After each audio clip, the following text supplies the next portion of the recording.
우리 하나님의 말씀 함께 보도록 하겠습니다. 하나님의 말씀은 누가복음 23장 32절 33절 말씀입니다. 누가복음 23장 32절 33절 말씀. 누가복음 23장 32절 33절 말씀입니다. 함께 한번 올려드리겠습니다. 시작. 또 다른 두 행악자도 사형을 받게 되어 예수와 함께 끌려가니라. 해골이라 하는 곳에 이르러 거기서 예수를 십자가에 못 박고 두 행악자도 그렇게 하니 하나는 우편에 하나는 좌편에 있더라. 아멘. 여러분, 우리 예수님께서 비아 돌로로사 그 십자가의 걸음을 걸어가는 그 길에 동참한 그 사람들을 우리가 지금 보고 있는데, 먼저는 구레네 사람 시몬이 있었다 했죠. 그 사람은 먼 나라의 구레네라는 나라에서 유월절을 지키기 예루살렘까지 한 2,000km를 걸어서 왔다가 이 뜻밖의 장소에서 예수님을 만나게 되고, 예수님의 십자가를 대신 져주다가 그에게 믿음이 생기고 구원을 받고, 그의 아내와 아들 루포가 바울의 사역의 소중한 동력자가 되어서 그의 온 가족이 하나님의 나라가 임하게 되는 그런 축복을 얻게 됐죠. 또 두 번째는 누구들입니까? 여자들이었죠. 여자들은, 남자 제자들은 두려워서 모두 그때 도망을 갔을 때에도 이 여자들은 예수님의 십자가 길을 따르면서 가슴을 치고 슬피 울었죠. 당시 여자는 인구 숫자에도 들지 않는 이 박한 시대를 살았습니다.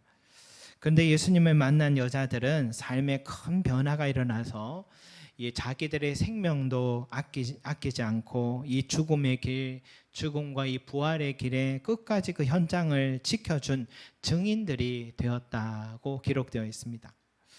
여러분, 너희와 너희 자녀를 위해 울라라고 여자들에게 주님께서 말씀하셨는데, 우리 구레네 시몬처럼 여자들처럼요, 우리가 정말 우리 자신과 또 우리 사랑하는 사람들을 위해서 기도한다면 정말 뜻밖의 그 사람들이 주님을 만나게 된다는 것을 많이 보게 되죠.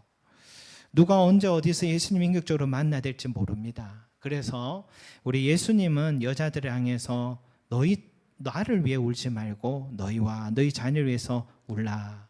미래에 닥칠 이 땅의 재난을 피하게 해달라고 기도하라는 뜻도 있지만은 그들의 영혼을 구원해 달라 기도하는 게 핵심이죠.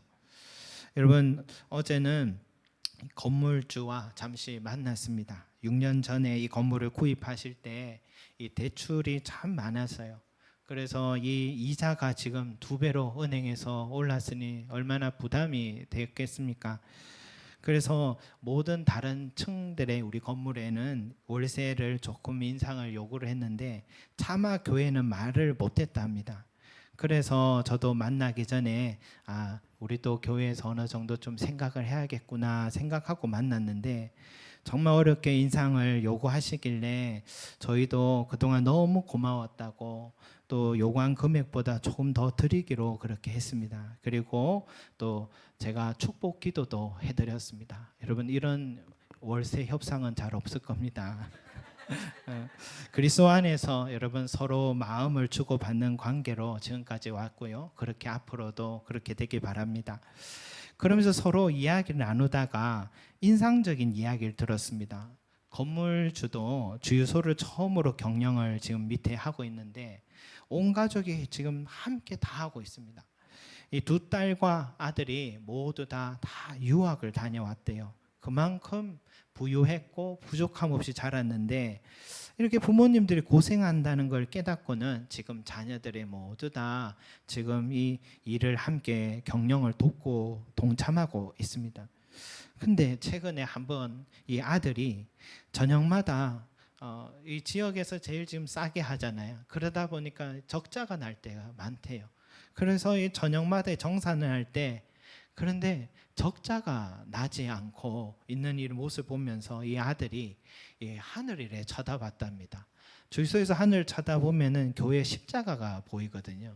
그래서 교회에 십자가가 걸린 걸 보면서, 엄마, 우리 주유소를 저 십자가와 교회가 지켜주는 것 같아.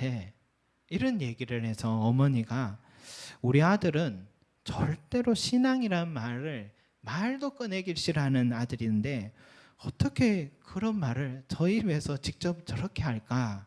정말 많이 놀랐다는 이야기를 하더라고요. 그 이야기 들으면서 서로 감사했습니다. 여러분, 가장 힘든 일을 하고 하루하루 어려움을 겪는 그곳에서 하늘 위에 십자가가 마음에 다가오기 시작하고 하나님의 은혜가 조금씩 느껴지게 될지 누가 알았겠습니까? 이와 같아요. 여러분, 우리가 사랑하는 자녀를 위해, 형제를 위해, 믿지 않는 부모님을 위해, 친구를 위해 눈물로 끊임없이 기도하게 되면 언젠가는 뜻밖의 순간에 주님이 그에게 찾아가 나에게 찾아와 만나 주신다는 것입니다. 그래서 너와 내 자녀를 위해 울라. 눈물로 씨앗을 뿌린 자는 기쁨으로 단을 거두게 된다는 이 약속의 말씀을 믿으시기 바랍니다. 여러분, 오늘 말씀에도 또 뜻밖의 장소에서 예수님 영접한 또 한 사람들의 이야기가 있는데 바로 골고다에 못 박힌 사람은 예수님만이 아니에요. 두 행악자들도 함께 있었습니다.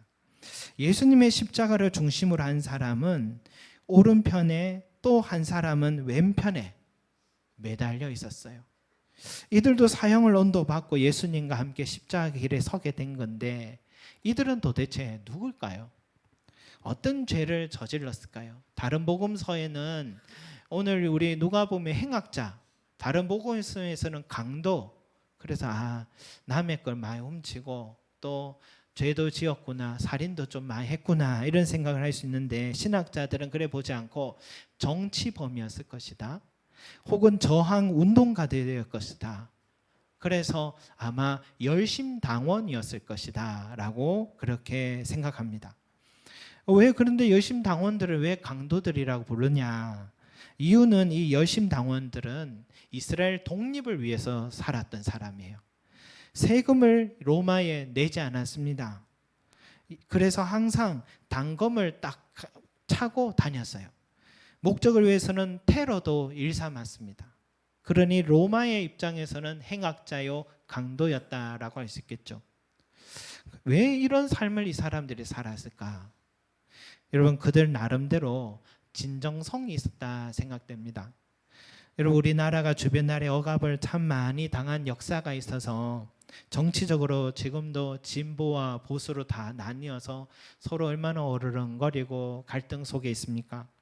그러나 서로에게 여러분 가서 한번 물어보십시오. 모두 다 내 나라를 위해서라고 합니다. 다 애국자들입니다.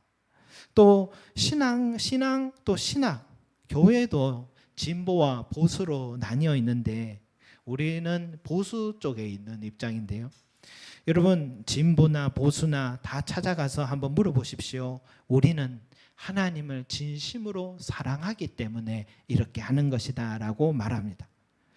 이 삼성이라는 기업의 창업자 이병철 회장이 한 회의 석상에서 이런 말을 했대요.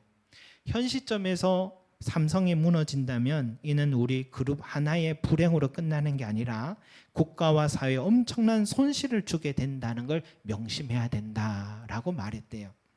그러니까 이 사람에게 있어서 기업의 육성은 애국이라고 생각을 했던 것입니다. 정말 다양한 모형으로 내 나라를 사랑하고 다양한 모양으로 우리는 하나님을 사랑할 수 있다는 것을 우리는 인정합니다.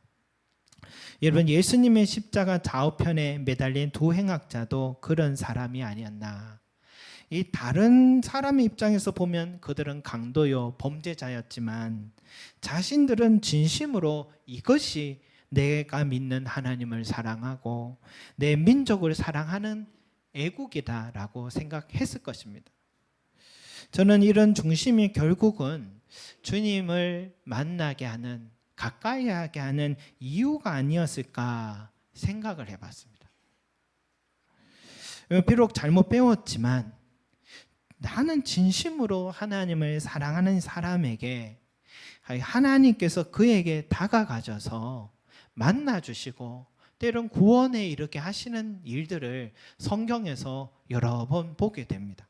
대표적인 사람이 고넬료예요. 그는 이방인이고 로마 장교였습니다. 어떤 계기가 있었는지 모르겠지만 그는 유대교로 개종을 했어요. 성경은 그를 이렇게 표현합니다. 그가 경건하여 온 지방과 더불어 하나님을 경외하며 백성을 많이 구제하고 하나님께 항상 기도하더니라고 했어요. 그런데 그가 유대교로 개종하고는요, 하나님을 진심으로 사랑을 했어요. 그 율법대로 하나님 사랑했어요. 이웃 사랑, 기도 생활 다 했어요.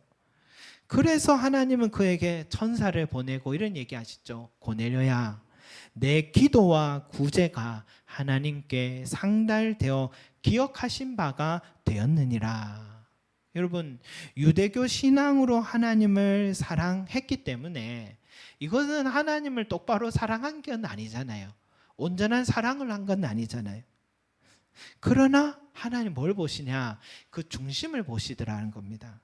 하나님을 내가 아는 한 진심으로 경외하고 사랑하는 그 중심을 하나님이 기쁘게 받으신 것입니다. 그래서 그의 신앙을 더 온전하게 하시려고 천사를 보내시고 베드로를 초청하게 하시고 그의 집에 예수 그리스도가 전파되게 하셔서 온전한 하나님 사랑 안에 갈 수 있도록, 하나님을 똑바로 사랑할 수 있도록, 그 가정을 구원할 수 있도록 하나님이 인도해 주시더라는 것입니다. 또 한 사람은 누구냐? 루디아라는 여인이에요. 사도 바울이 본래 2차 전도 여행을 이 소아시아 지역으로 하려고 했는데, 그런데 하나님이 자꾸만 그 기도를 멈추게 하고 다른 쪽으로 자꾸 가게 해서 결국은 이 빌립보 지역이라는 곳으로 가서 복음 전하게 됐습니다. 그 빌립보 지역은 지금 말하면 이 불가리아 지역, 유럽의 지역입니다. 근데 그곳에서 이 루디아란 여자를 바울이 만나게 되는 거예요.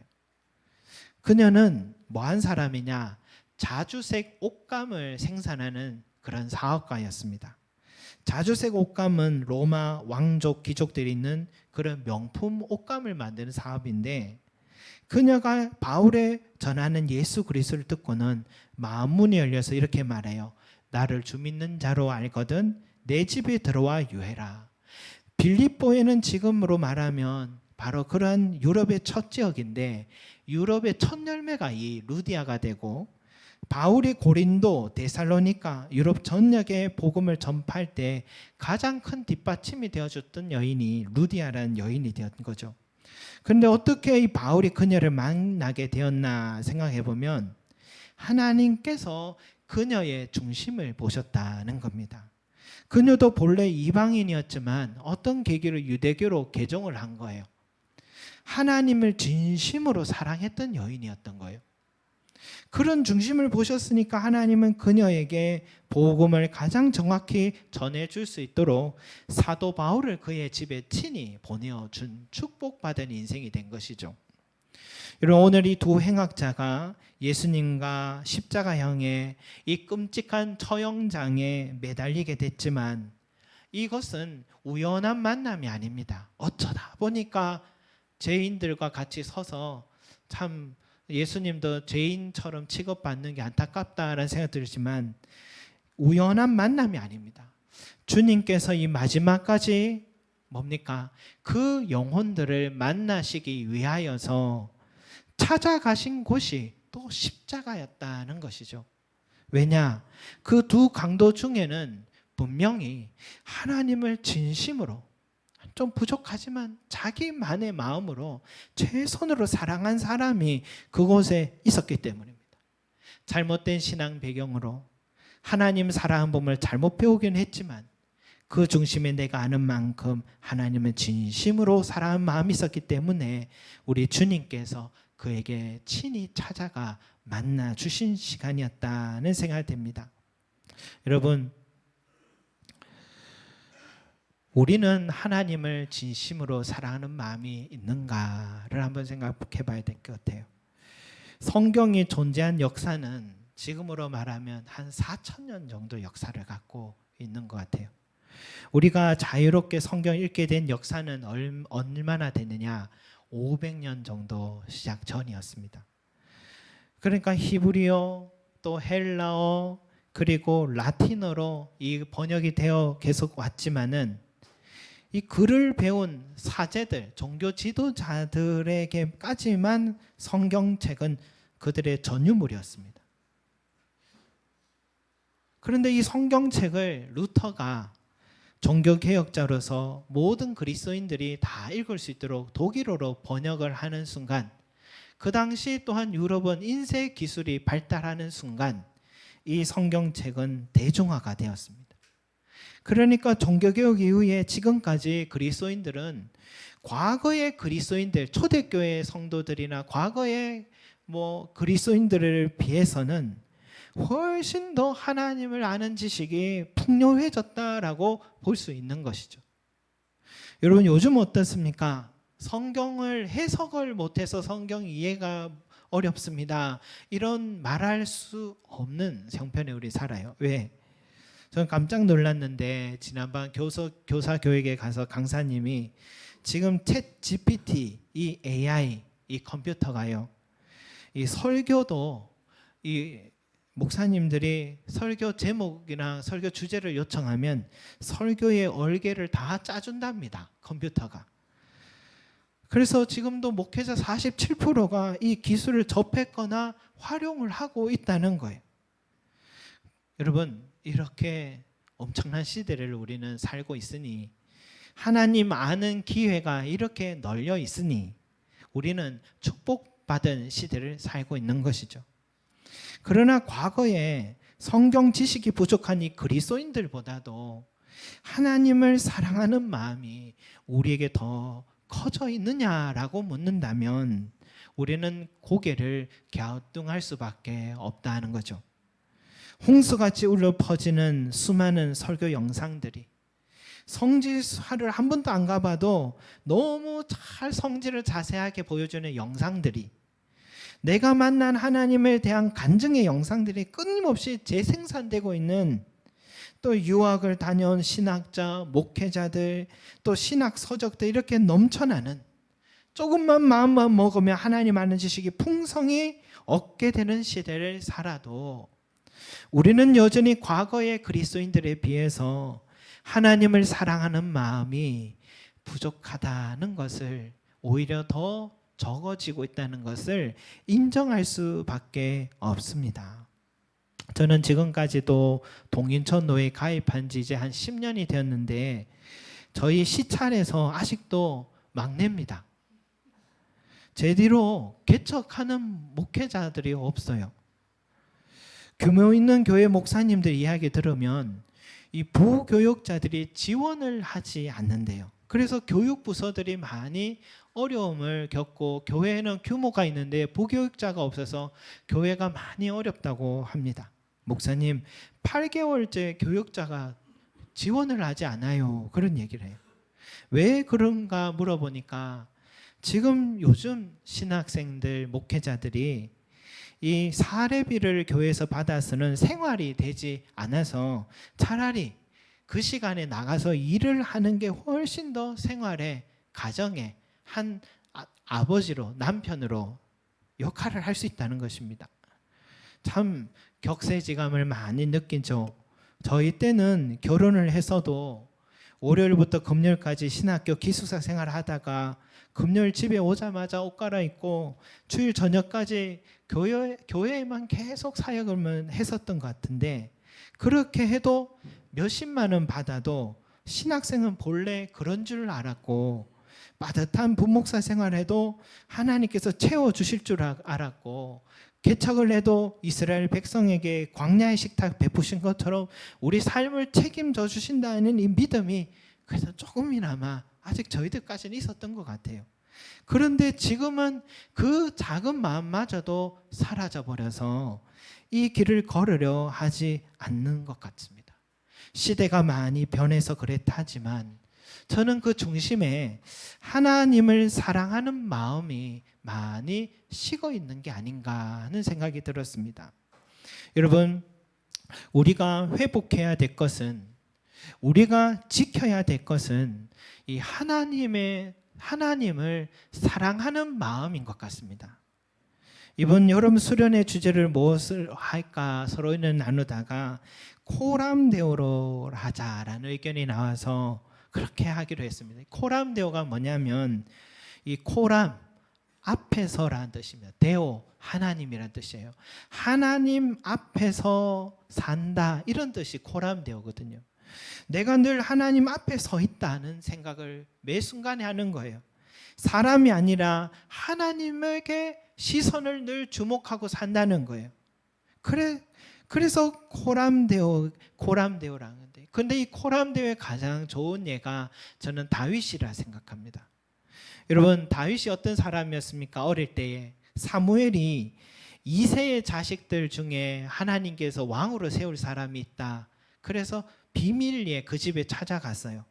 그러니까 형제들을 이새의 아들들이 쫙 7형제인가 6형제가 줄을 쫙 섰어요.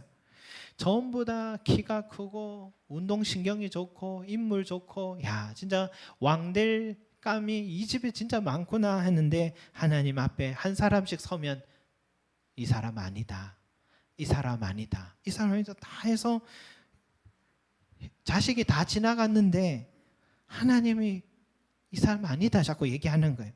그래서 사무엘이 주소를 잘못 찾아온 줄 알았겠죠. 근데 알고 보니까 아버지 이새가 이 막내 다윗은 부르지도 않았던 거예요. 왜냐하면 그냥 너는 양이나 좀 돌보고 지내라 이렇게 생각한 거죠. 그러니까 부모의 눈에도 다윗은 눈에 차지 않는 자식이었습니다. 그럼 부모는 자식이 웬만하면 다 높여보지 않나요? 그런데 이렇게 볼 정도면 얼마나 시원찮았겠습니까?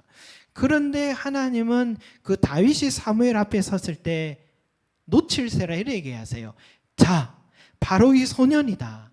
일어나 그에게 기름을 부어라 말씀하셔서 그가 훗날에 이스라엘의 왕이 되었던 거죠. 왜 그랬을까? 왜 그랬을까? 저는 다윗의 시편들을 보면 알 것 같아요. 그는 들판에 아무도 보지 않는 곳에 몇 날 밤을 양들과 함께 지낼 때에, 그때 하나님께 뭘 했겠습니까? 수금으로 자기가 시를 작곡을 해서 수금을 타면서 하나님께 늘 찬양을 올려드렸어. 그의 그 시적 감수성은 이 나중에 왕이 된 후기라기보다는 어린 시절에 양치기 소년으로 있을 때에 그때 저는 가졌다 생각됩니다. 그는 깊은 밤에 하늘을 바라보며 여호와 우리 주여, 주의 이름이 어찌 그리 아름다운지요. 주의 손가락을 만드신 저 하늘과 주께서 베풀어 주신 저 달과 별들을 내가 보니 사람이 무엇이간데 주께서 나를 이렇게 공고하시며 인자가 무엇이간데 이토록 사랑하시나이까 하는 이 시적인 이 찬양과 감사의 사랑의 고백이 다 어린 시절 들판에서 얻은 영감이다는 생각이 듭니다. 다시 말해서 그는 아무도 보지 않는 곳에서 하나님을 찬양한 사람이었어요. 가장 가까운 사람들의 인정을 받지 못했던 시절에도 그는 하나님을 전심으로 사랑했던 사람이었어요. 그 중심을 보신 하나님께서 양들의 목자에서 백성들의 목자로 우뚝 세워주신 것입니다. 여러분, 이런 신앙이 코람데오의 신앙인 것입니다. 사람들은 나를 몰라줘도, 사람들은 나를 인정해 주지 않아도 바로 그곳에서 묵묵히 하나님만을 사랑하고 하나님께 예배하는 사람, 하나님은 그런 사람 기뻐하시고 그에게 찾아와 주시고 만나 주시며 하나님의 나라를 위해 귀한 사명과 하나님께서 영원한 생명을 그에게 주시는 것을 믿으시기 바랍니다. 오늘 여러분, 사실은 다른 교회는 오늘은 맥주 감사 주일입니다. 지난주에 우리 유복래 권사님께서 지난주에 우리 교회는 맥주 감사절 예배를 드리지 않느냐라고 하셔서 제가 저희는 추수 감사절 예배만 늘 드렸습니다 했더니 권사님이 맥주 감사절 예배도 드려야죠 그렇게 얘기를 하셔서 제가 좀 부끄러웠습니다. 솔직히 저는 맥주 감사절의 의미도 잘 모릅니다. 보리 농사를 안 지어봐가지고 잘 모르고, 그런데 알고 보니까 이 반년 동안 주신 은혜를 기억하고 감사하는 의미가 바로 이 맥주 감사절이더라고요. 저는 이런 것도 모르고 아직 목회를 해왔습니다. 성탄절에 초도 무슨 색깔을 해야 되는지 잘 모릅니다. 저는 아직. 우리 주일학교 교사들도 교육이 뭔지 모르고 지금도 늘 아이들 가르치고 하고 있잖아요. 금요 기도회 하는데 우리 성도들이 준비하고 기도와 찬양으로 직접 다 인도하고 있잖아요. 다락방을 세우는데 순장은 맡겼는데 어떻게 하라는 얘기도 안 해도 어떻게든 그냥 하고 계세요. 다 우리 교회가 가만히 보면 목사도 평신도도 다 부족합니다.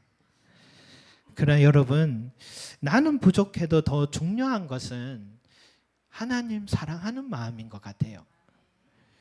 그 마음이 있으면 우리는 가장 창조적인 사역을 합니다.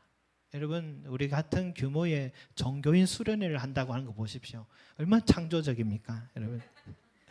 그 마음이 있으면 우리가 생각한 것보다 훨씬 더 하나님을 기쁘게 할 수 있는 것 같아요. 옥합을 깨트린 여인은 주변 사람들을 다 충격에 빠뜨리게 했어요. 근데 주님 가만히 둬라. 왜냐?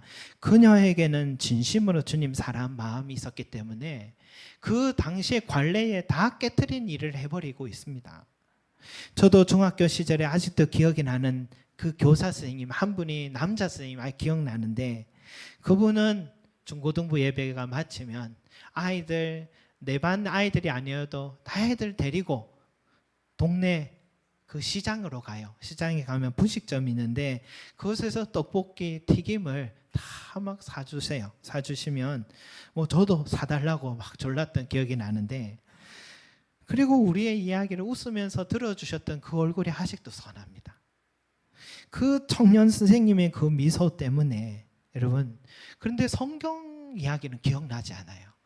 뭐를 가르쳐 주셨는지 기억나지 않는데, 근데 그 선생님이 늘 이렇게 사랑을 베풀어 주셨던 그 이야기가 아직도 기억이 나는데, 그 사랑받아서 이렇게 목사가 되기도 하잖아요, 여러분.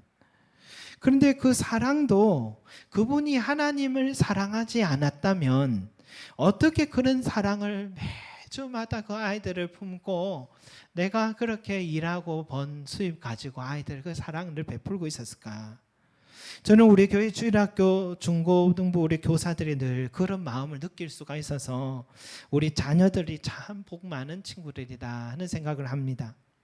여러분, 예배 생활 잘해라, 기도 생활 이렇게 해야 된다, 헌금 생활 이렇게 해야 된다, 봉사와 섬김의 삶을 살아야 된다, 성경 읽어야 된다, 말씀 순종해야 된다, 이런 것 여러분 다 부차적인 문제 같아요.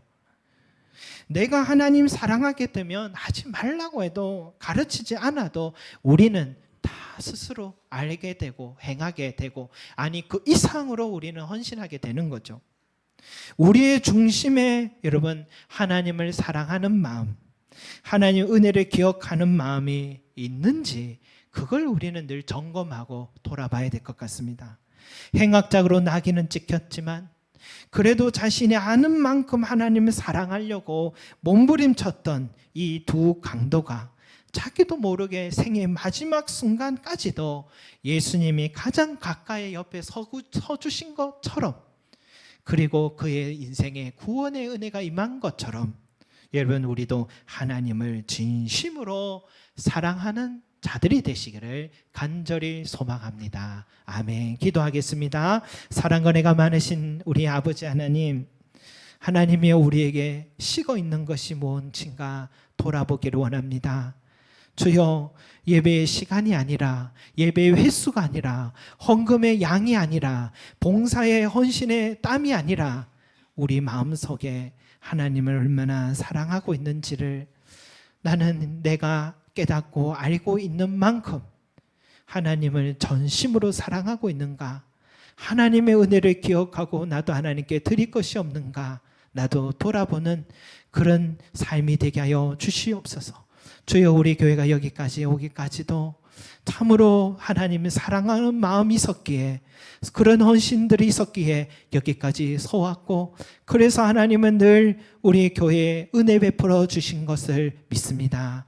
주여, 우리가 마음이 식어갈 때에 다시 한번 점검하게 하여 주셔서 하나님을 전심으로 사랑하게 하여 주시고 하나님 안에 늘 거하는 고람되어의 삶이 될 수 있도록 축복하여 주시옵소서. 감사드리며 예수 그리스도 이름으로 기도드립니다. 아멘.